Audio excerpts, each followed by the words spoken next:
శిష్యుని ప్రయోజనం కోసం గురువు తాపత్రయం పడతారు. అయితే ఇక్కడ అందుకు పూర్తి విరుద్ధంగా ఉంది. శిష్యుణ్ణి ఎలాగైనా ఓడించాలని గురువు పట్టుదలతో ఉంటే గురువుపై ఆధిక్యం సాధించి సత్తా చాటాలని శిష్యుడు తహతహలాడుతున్నారు. నాడు గురు శిష్యులే నేడు ప్రత్యర్థులుగా మారారు. రాజకీయ రణరంగంలో గెలుపు కోసం ఇద్దరు ఎత్తుకి పై ఎత్తులు వేశారు. దీంతో రాజకీయం రంజుగా మారింది. ఇంతకీ ఏంటా నియోజకవర్గం? ఎవరా గురు శిష్యులు? గురు శిష్యుల సమరంలో గెలుపెవరిది? హోరాహోరీ సమరంలో ఓటరు తీర్పు ఎటువైపు? రాచమల్లు మరోసారి వరదరాజులరెడ్డిని ఓడిస్తారా?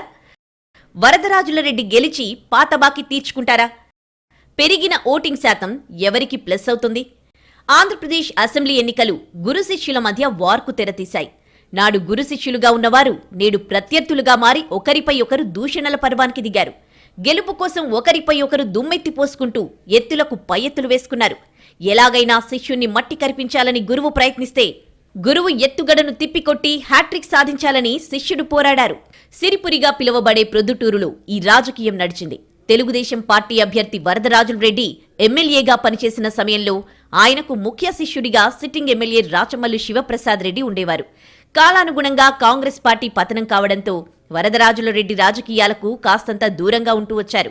అయితే ఈసారి సార్వత్రిక ఎన్నికల్లో తెలుగుదేశం అభ్యర్థిగా అనూహ్యంగా తెరపైకొచ్చారు. ఇటు ఎమ్మెల్యే రాచమల్లు శివప్రసాద్ రెడ్డి వైసీపీ అభ్యర్థిగా ఎన్నికల బరిలో దిగారు. ఎన్నికల ప్రచార సమయంలో ఇరువురి మధ్య నువ్వా నేనా అన్నట్లు విమర్శలు కొనసాగాయి. అయితే అవి మాటలకే పరిమితమయ్యాయి. పోలింగ్ సందర్భంగా ఎక్కడా గొడవలు జరగకుండా ఇరుపక్షాలు ఆచితూచి వ్యవహరించాయి. ఇక్కడ సుమారు 80% పోలింగ్ నమోదైంది. గతంతో పోల్చితే 1% అదనంగా పోలింగ్ రికార్డైంది. ప్రొద్దుటూరు నియోజకవర్గం నుంచి వరదరాజులరెడ్డి 1985లో టీడీపీ తరపున, 1989, 1994, 1999, 2004 ఎన్నికల్లో కాంగ్రెస్ తరపున వరుసగా 5 సార్లు గెలుపొందారు. 2014 ఎన్నికల్లో టీడీపీ అధికారంలోకొచ్చినా ఆ పార్టీ తరపున పోటీ చేసిన వరదరాజులరెడ్డి మాత్రం ఓటమి పాలయ్యారు. అయితే 2019 ఎన్నికల్లో టీడీపీ టికెట్ దక్కలేదు. పార్టీ మల్లెల లింగారెడ్డికి అవకాశం ఇచ్చింది. దీంతో వరదరాజులరెడ్డి టీడీపీకి దూరమై కాంగ్రెస్లో చేరారు. ఆ తర్వాత సైలెంట్ అయ్యారు. 2014లో మొదటిసారి ప్రొద్దుటూరు నియోజకవర్గం నుంచి వైసీపీ తరపున పోటీ చేసి శివప్రసాద్ రెడ్డి భారీ మెజారిటీతో గెలుపొందారు. అటు తర్వాత 2019లో కూడా ఆయన విజయబావుట ఎగరేశారు. ప్రొద్దుటూరు నియోజకవర్గంపై పట్టు సాధించిన రాచమల్లు శివప్రసాద్ రెడ్డి 2024లోనూ వైసీపీ నుంచి ఎమ్మెల్యేగా బరిలోకి దిగారు. ఎలాగైనా ఈసారి ఎన్నికల్లో గెలిచి హ్యాట్రిక్ సాధించాలని ఆయన ఆరాటపడుతున్నారు. అయితే సీనియర్ నేతగా 5 సార్లు ప్రొద్దుటూరు ఎమ్మెల్యేగా గెలిచిన వరదరాజులరెడ్డి శివప్రసాద్ రెడ్డిని ఎలాగైనా ఓడించాలని వ్యూహాలు అమలు చేశారు. వైసీపీ అసమ్మతి నేతలను తన వైపు తిప్పుకోవడంలో వరదరాజులు సఫలీకృతమయ్యారు. అయితే రాచమల్లు ఒక్క అడుగు ముందుకేసి టీడీపీ అసమ్మతి నేతలను లాగేసుకున్నారు. 2014లో మొదటిసారిగా గురు శిష్యుల మధ్య ఎన్నికల వార్ జరిగింది. వరదరాజులరెడ్డిపై సిట్టింగ్ ఎమ్మెల్యే రాచమల్లు శివప్రసాద్ రెడ్డి భారీ మెజారిటీతో గెలుపొందారు. 2019లో లింగారెడ్డిని ఓడించారు.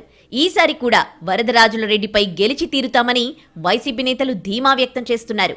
2014లో 12,945 ఓట్ల మెజారిటీతో గెలిచిన రాచమల్లు 2019లో దాన్ని 45,000కు పెంచుకున్నారు.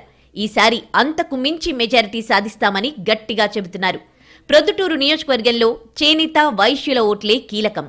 గత మున్సిపల్ ఎన్నికల్లో చేనేత వర్గానికి చెందిన మహిళకు మున్సిపల్ చైర్మన్ పదవినిచ్చింది వైసీపీ. వైశ్య సామాజిక వర్గానికి చెందిన ఓ నేతకు టీటీడీ పాలక మండలి సభ్యులుగా అవకాశం కల్పించింది. దీంతో అటు చేనేత వర్గంలోనూ ఇటు వైశ్యుల వర్గంలోనూ పట్టు సాధించారని చెప్పొచ్చు. అంతేకాకుండా ముఖ్యమంత్రి వైఎస్ జగన్మోహన్ రెడ్డి చేపట్టిన అభివృద్ధి పథకాలు సిట్టింగ్ ఎమ్మెల్యే రాచమల్లు శివప్రసాద్ రెడ్డికి కలిసొస్తాయని ఆయన అనుచరులు చెప్పుకుంటున్నారు. నిరుపేదలకు తన సొంత ఖర్చులతో ఆర్థిక సహాయం చేయడం రాచమల్లు శివప్రసాద్ రెడ్డి గెలుపునకు మరింత ఊతమిస్తుందని అంటున్నారు. గత 10 సంవత్సరాలుగా టీడీపీ ఎమ్మెల్యే అభ్యర్థి వరదరాజులరెడ్డి ప్రజలకు దూరమవడం రాచమల్లుకు కలిసొచ్చే అంశం. క్యాడర్ కూడా దూరమైపోవడం వరదరాజులరెడ్డికి మరింత ఇబ్బందిగా మారింది. సైలెంట్గా ఉన్న ఆయన అనూహ్యంగా ఈ ఎన్నికల్లో టీడీపీ తరపున సీటు దక్కించుకున్నారు. దీంతో 2019 నుంచి నియోజకవర్గ టీడీపీ ఇన్ఛార్జిగా ఉన్న ఉక్కు ప్రవీణ్ కుమార్ రెడ్డి వర్గం సహకరించడం మానేసింది.